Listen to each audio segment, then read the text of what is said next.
我自费给村子挖了条排水沟，可表哥却说这沟耽误了他草莓园扩建，带着村民逼我把排水沟填了。结果刚填完，就天降暴雨。婉晴啊，婉晴，算叔求你了，你把那条排涝沟挖回来吧，水已经漫到我家炕头了，再不抽水我家就淹了。不好意思，我可是守法的好公民，不能做违法的事情。婉晴，婉晴，这是你们自找的。苏婉晴，你给我出来！今天这沟，你填也得填，不填也得填。表哥，我早跟你说过，这沟真不能填。气象台发布了异常汛期警告，这条沟连着村子的地下水，是农政地最后的保命底线。沟一填，水排不出去，全村都要遭殃。跟我在这装什么专家？你看着大太阳，说下雨就下雨。你就是嫌我的草莓园抢了你农庄的风头，故意修条破水沟恶心我。草莓园是带全村发财的大买卖，你这条沟挡了草莓园扩建，也挡了大家赚钱的路，你担待得起吗？就是啊，你不能拦着大家赚钱啊！那破沟天天流些绿水，看着就晦气，赶紧填了。赵老板给咱们开1天200的工钱呢，别耽误大家干活。我说了，这沟是防灾用的，谁也不能动。敬酒不吃吃罚酒，他不让开，咱们就硬推。挖机师傅，给我上！这沟不能填！住手！都给我住手！刘叔，您来的正好，这丫头拦着不让施工，耽误了村里大工程，您管不管？婉晴，这到底怎么回事？刘叔，各位乡亲，你们看看这是什么？这是气象局的红色暴雨预警，最多3天，咱们这儿必有特大暴雨。如果没有这条沟泄洪，水流会在4小时内倒灌，草莓园和玉米地全部都要绝收。这说的有鼻子有眼儿的。万一真下大雨咋办？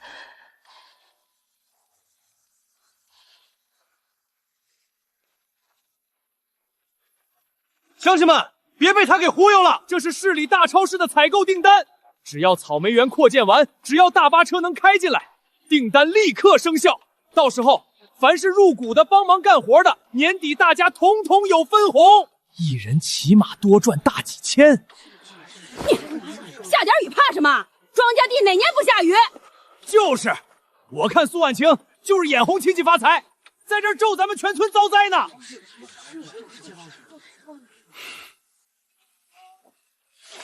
而且，苏婉晴这条破排涝沟，边缘占用到了村里的路，哼，按规定，这属于违规设施。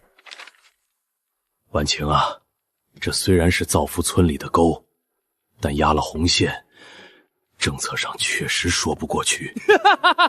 违规设施，现在你是非填不可了。好，既然你们把政策红线搬出来了，这沟我填。早这么痛快不就结了？婉晴啊，叔早说别伤和气，现在丢了面子怪谁呢？赶紧让开，别耽误工程。挖机师傅准备动土。慢着，沟可以填，但有个条件。你还想讨价还价？不是讨价，是划分责任。去把桌上那份文件拿来，这是设施拆除确认书。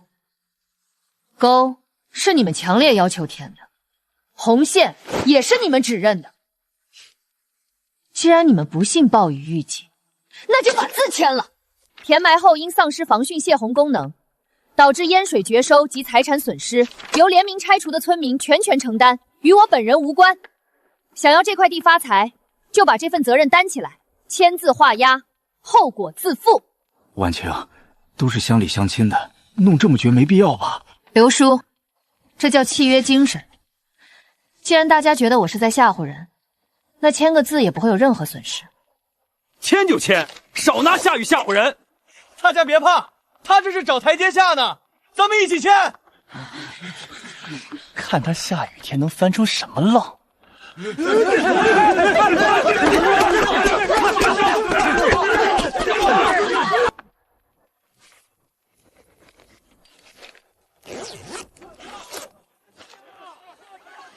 记住你们今天按下的手印，下大雨的时候，千万别后悔。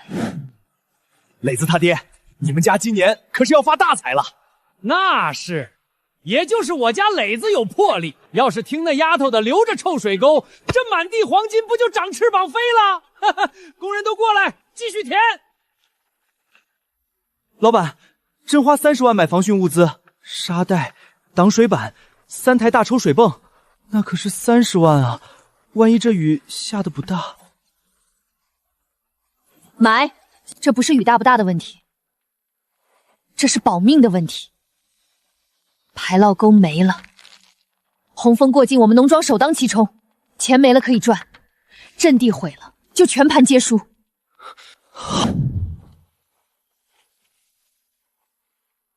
快看，苏婉晴是不是受刺激疯了？花几十万买破沙子防雨，哼，大学生的脑子就是不如咱们种地的精明。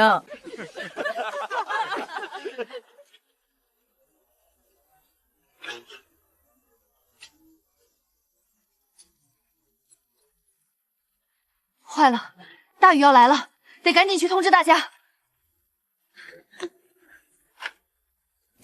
各家各户注意，特大暴雨马上就到，低洼地带立刻抢收玉米，能收多少是多少，家住低处的立刻转移物品，抓紧加固大棚。防汛沟已被填没，随时有倒灌危险。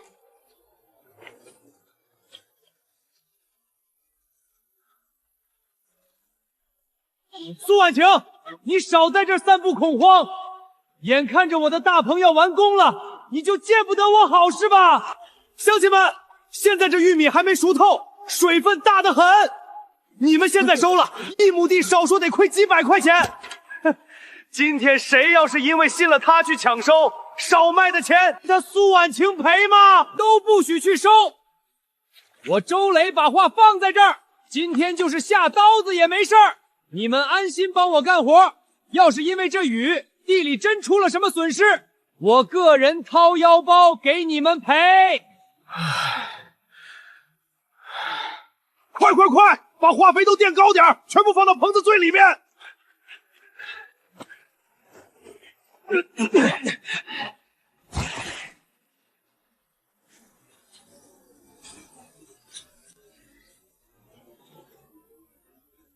这棚子搭的就是结实，哼，外面下刀子，里面都不漏。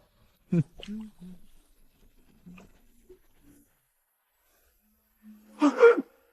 老板，你看，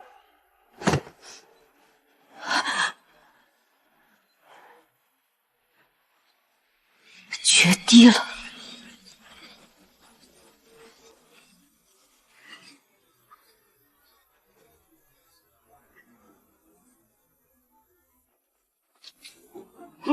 怎么回事？进水了！大棚进水了！我的草莓，我的化肥啊！完了，全完了。赵老板，明天早上6点，120万草莓必须装车。要是发不了货，耽误铺货，你得赔我双倍违约金240万。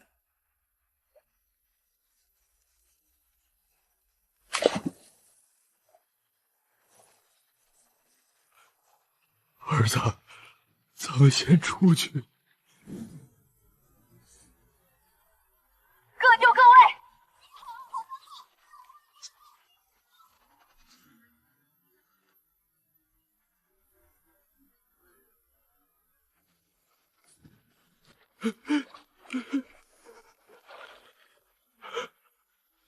凭什么？凭什么？这水怎么都流过来了？难道是他故意挡过来的？我明天要找他要个说法。苏婉晴，看看我1年的血汗啊！再看你苏婉晴那个农庄，凭什么毫发无损？肯定是你故意的。要不是你建了那堵破墙，把水全堵在了我这边，水怎么会全流到我的地里？你肯定是故意的。可是他不是早说了有暴雨吗？苏婉晴，你给我滚出来！这草莓园被你害得全毁了，你今天必须赔我200万的损失，连带乡亲们的钱1分都不能少。你要是敢躲在里面当缩头乌龟，我们就砸了你这个破农庄！就是赔钱。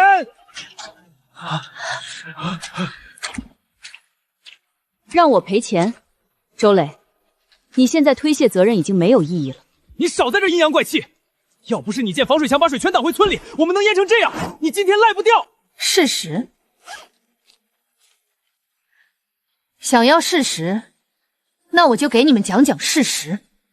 4天前是你们逼我填了排涝沟，签下的责任确认书还没忘吧？拆除排药沟导致的淹水损失，由周磊、周万三及签字村民自行承担，与苏婉晴本人无关。白纸黑字红手印，清清楚楚。现在出事想把锅甩给我的防水墙，我花钱买沙袋自救难道有罪？你们把谢家门堵死，反怪邻居门槛高。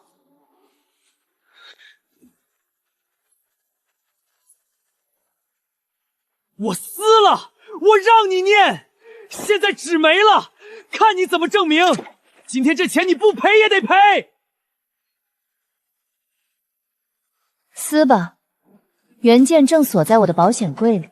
你们按手印的每一个动作，每一句话，都已经通过这个摄像头同步到了云端。想从我这儿讹走1分钱，你不如做梦。这可咋整啊？都不许去收！我把话放在这儿，今天就是下刀子大棚也没问题。真出了损失，我周磊掏腰包赔。对，是周磊拦着不让收的。当时要不是他拍胸脯说他赔，咱们早把粮食抢回来了。周磊，你赔咱们全村的血汗钱！乡亲们，误会，都是误会啊！放手！我哪有钱赔你们？大外甥女，你救救叔叔吧！周磊还欠着客户100多万的违约金，乡亲们又要咱们赔钱。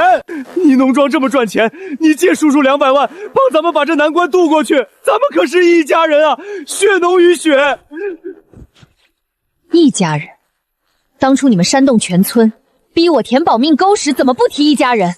拿红头文件压我时，怎么不提？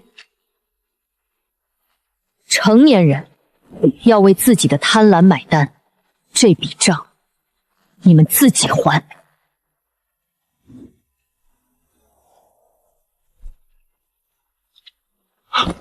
周老板，好大的威风啊！连我的电话都不接了。120万的极品草莓呢？你打算拿这些烂泥巴交差吗？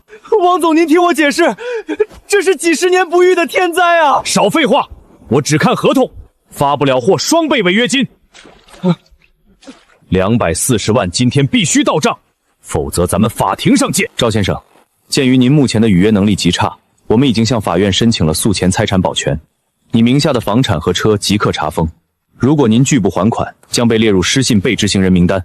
不行，那房子是我准备结婚用的，不能让他们把钱全拿走，堵住他家大门。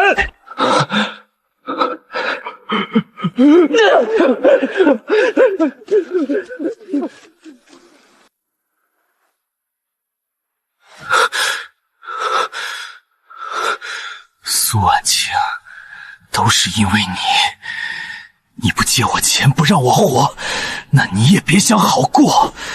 我马上就让你的农庄陪葬。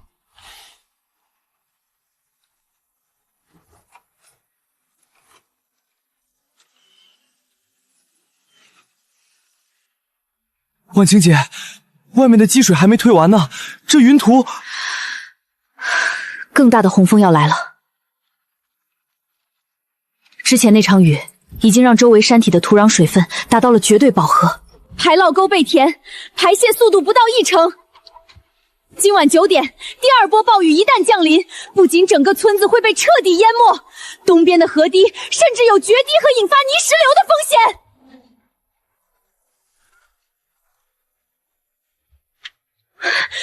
全村所有人注意，立刻到村委大院集合！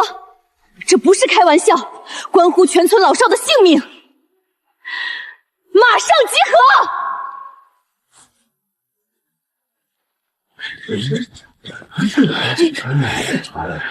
苏万清，你又折腾什么？咱们庄稼毁了，还嫌不够乱？他那农庄防得跟铁桶似的，肯定是看咱们闲着，想骗咱们去给他当免费的防汛劳力呢。咱们可别再上当了！收起你们那些狭隘的算计，睁大眼睛看看这些红头预警！今晚9点，第2波洪峰过境。因为排涝沟被填，咱们村现在就像个不透水的大脸盆，雨一倒下来，水位能在半小时内漫过房顶。大家静一静，都听婉晴的。之前为了臭钱填了保命的沟，老天爷已经给了咱们惩罚。再不听专家的，全村真没活路了。现在东边河堤已经出现渗水点，一旦决堤，连人带房都会被冲走。我是给你们最后活命的机会，如果现在还不转移，后果会非常严重。我希望每个人都对自己的生命负责。沈技术员，我们错了，你说咋办就咋办，只要能保住老婆孩子。既然把命交给我，就按我的规矩来。从现在起，所有人无条件服从调度，不论亲疏恩怨，谁敢为私利阻碍大局，立刻逐出自救队伍，生死自负。没问题，谁敢拖后腿，我第一个不放过。第1组村长带队去东边地势最高的小学操场建立安全区，老弱病残马上转移。第2组所有的青壮年拿上铁锹沙袋，跟我去废弃河道，2小时内必须挖出临时泄洪沟。站住！叔叔，你这是往哪儿走呢？婉晴啊，叔叔年纪大了，腰不好，我去安全区帮着照顾小孩。照顾小孩？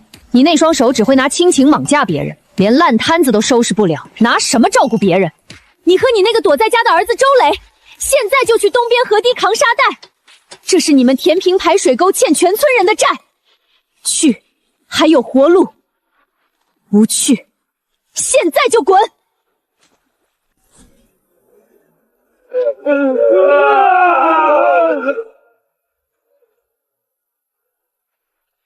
小陈，启动农庄备用电源，接出3台大功率水泵管路，方向倒转，全力往外抽水。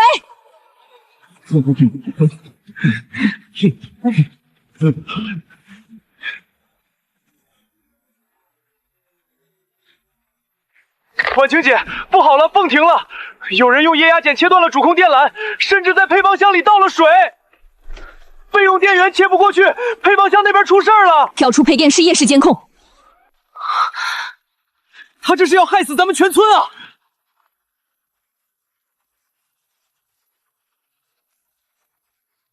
收网。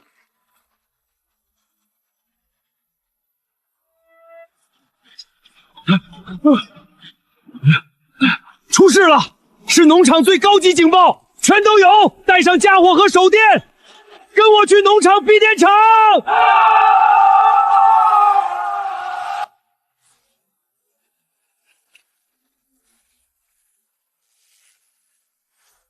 周磊，竟然是你！误会，都是误会啊！磊子看水泵停了，好心来修电的，你们可别冤枉好人啊！帮忙修电，拿液压剪修电，拿泥水浇主板修电吗？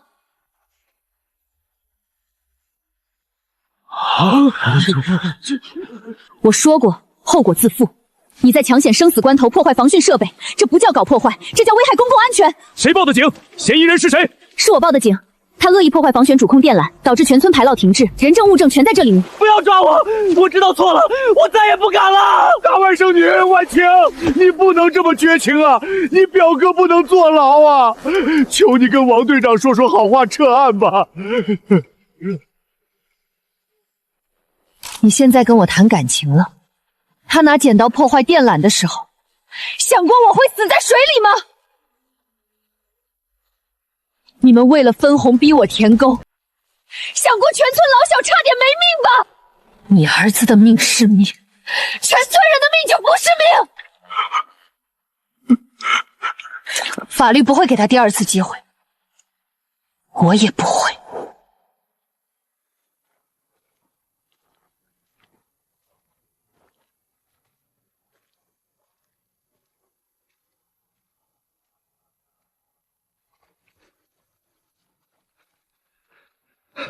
婉晴，镇上领导刚才亲自来电话了，镇上说这次咱们村面对特大暴雨，没伤一个人，全靠婉晴科学预警和防汛指挥。镇里不仅应通报表扬你，批了50万专项资金，镇长指明交给你分配，全村谁也不能动。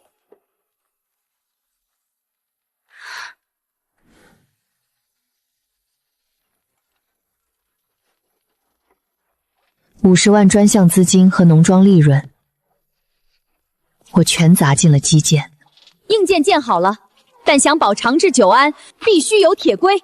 从今天起，这套排涝系统就是全村命脉，任何人不得侵占破坏防汛红线，谁敢僭约，将面临天价罚款。同意的上来签字画押。我签。婉晴啊，以前是我们瞎了心。他那点小钱，差点搭进全村的命。要不是你硬气，咱连站脚地儿都没了。跟着你讲科学守规矩才是正道，以后我们全听你的。对，全听婉晴的，我们签。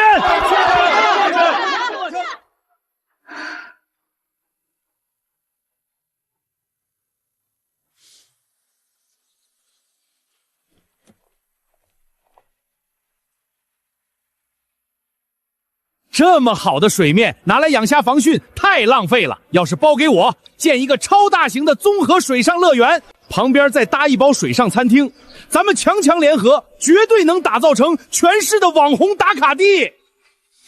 郑总，这池是防汛命脉，这可动不得啊。哎，陈村长思路要打开嘛，只要同意填掉一半做停车场，再把水面租给我，租金绝对让你们满意。孙老板开的价可比养虾来钱快多了。各位乡亲，我做生意讲痛快，只要今天点头填一半蓄水池，每户先发2万块现金当定金，出了事儿我兜底。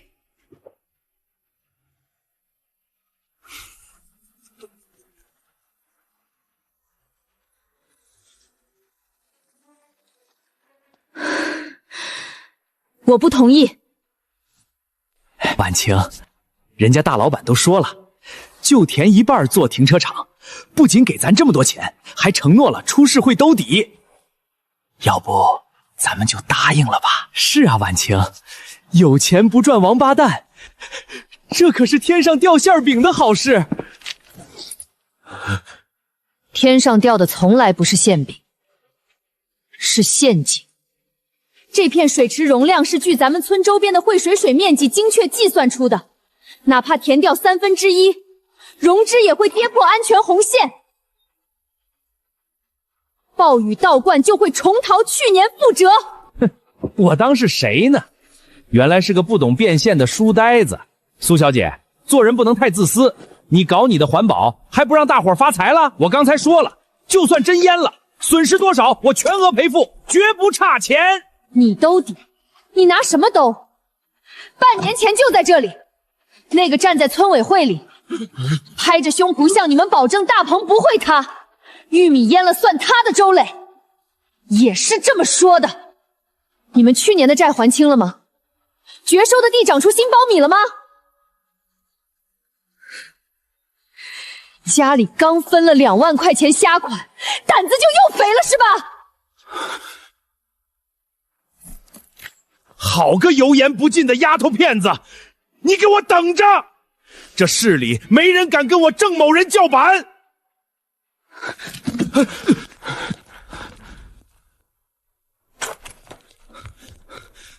婉晴姐，出大事了！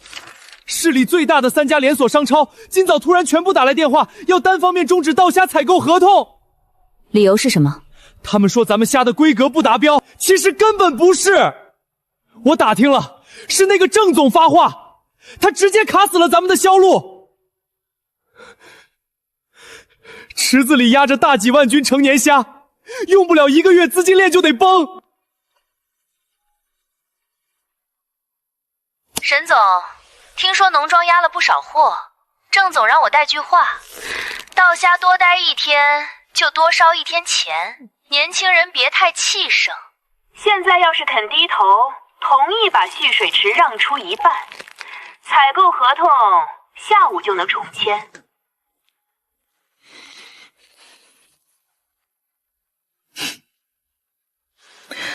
回去告诉你们郑总，你以为我费尽心血用生态活水养出来的极品虾，只能摆在菜市场里论斤卖吗？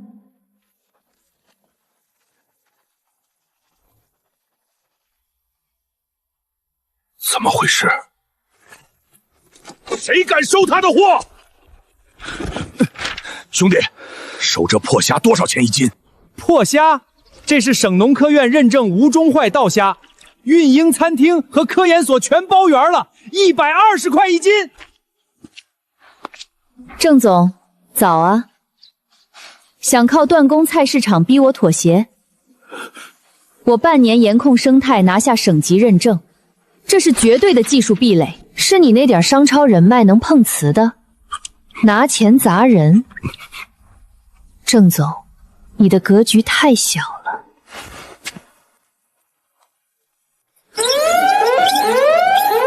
婉晴姐，重金属指标突然异常升高，看来是有人在咱们上游排污。拿上手电筒和无人机，马上跟我走。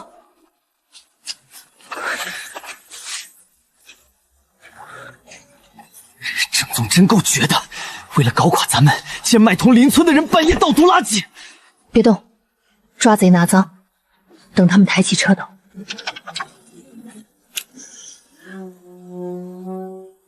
倒吧，环保局执法车10分钟就到。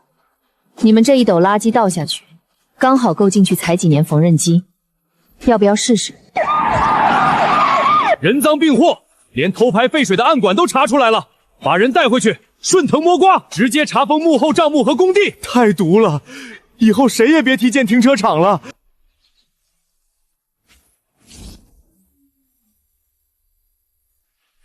各位乡亲，记住这块界碑，这不是一块普通的石头，这是咱们端稳饭碗的定心丸。以后不管是多大的老板，还是出多高的价钱，谁要是敢动这条生态红线1寸，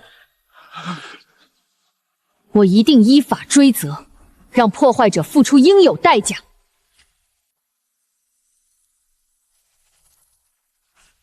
村民的地只能种普通作物，我要把单一的稻虾供长升级成全村的生态产业链。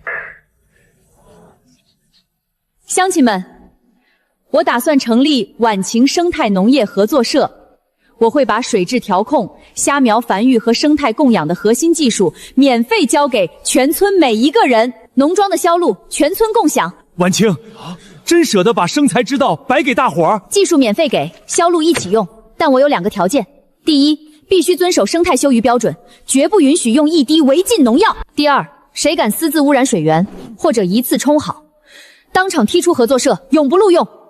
这是20页的生态合作契约，每一条违反责任都写得很清楚，要求极严。要是觉得受不了约束的，现在就能走。婉晴，半年前要不是你，咱们早被洪水卷走了。哪怕条款再严10倍，只要是你带头，我们闭着眼睛签。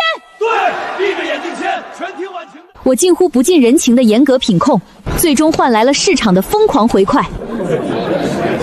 张建国，稻虾3000斤，有机米5000斤，扣除成本，分红6万8。哎呦喂，这可比我出去打3年工挣的都多啊！如果当年我没有贪图小利去填那条沟，没有跟着他们一起逼婉晴，今天坐在这院子里数钱的是不是也有我周万三一份啊？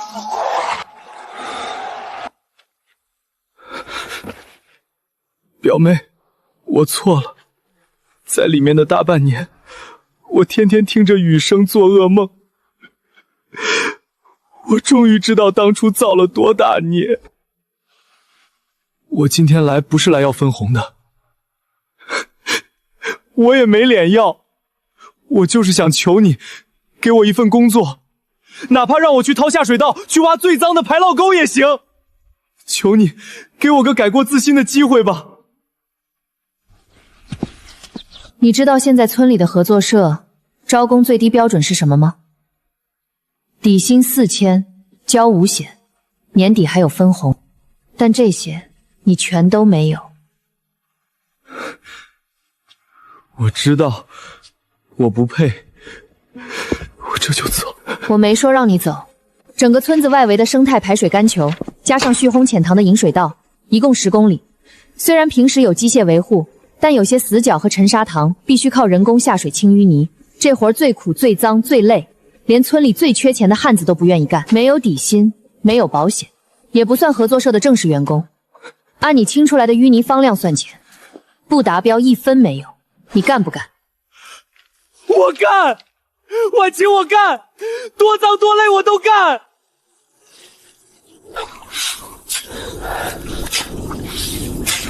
苏婉晴，你心太狠了吧？你这是想故意折磨死他呀？你让他大冷天下水掏泥巴，连个底薪都不给，你还有没有良心？他当年带头填埋排徐沟的时候，一吵一吵可是干劲十足，这是他还给这个村庄的债。想重新被大家接受，就必须用行动证明自己。婉晴姐，西边3号泄洪口，水流变慢，水压正方向升高。应该是上游枯树枝把骆云星堵死了。通知突击队，跟我去西闸口。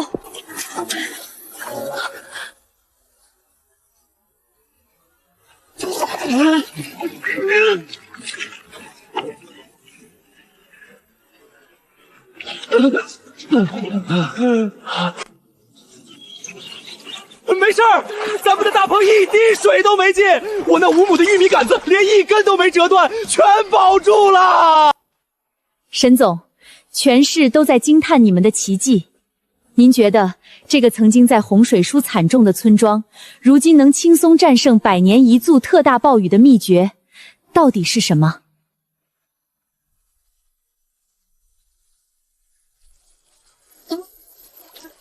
其实没有什么高深的秘诀，也没有什么奇迹。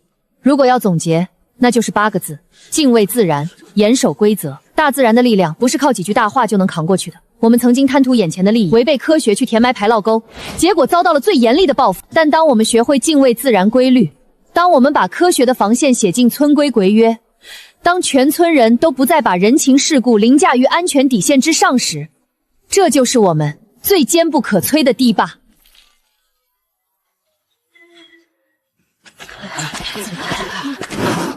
表妹，我就是来看看沟里昨晚冲下来的淤泥，我已经全清干净了，没别的事儿，我先回去了。等一下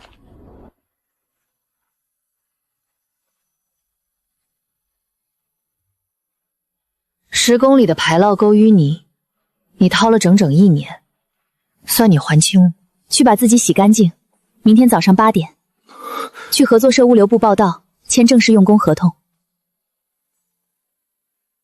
曾经想逃离的年轻人正带着技术返乡，这片土地彻底摆脱了灾害。婉晴啊，看啥呢？这么入神。陈叔，我在看咱们村现在的样子，真好。丫头啊，当年你顶着全村人的骂名，死活不肯让挖掘机填埋的时候，大伙儿都觉得你轴，觉得你断了村里的财路。可现在大家伙全明白了，婉晴，当年你保下的哪是一条排水沟啊，那分明是咱们全村的未来。以敬畏之心善待山河，以坚守之力筑牢底线。青山常在，金银自来。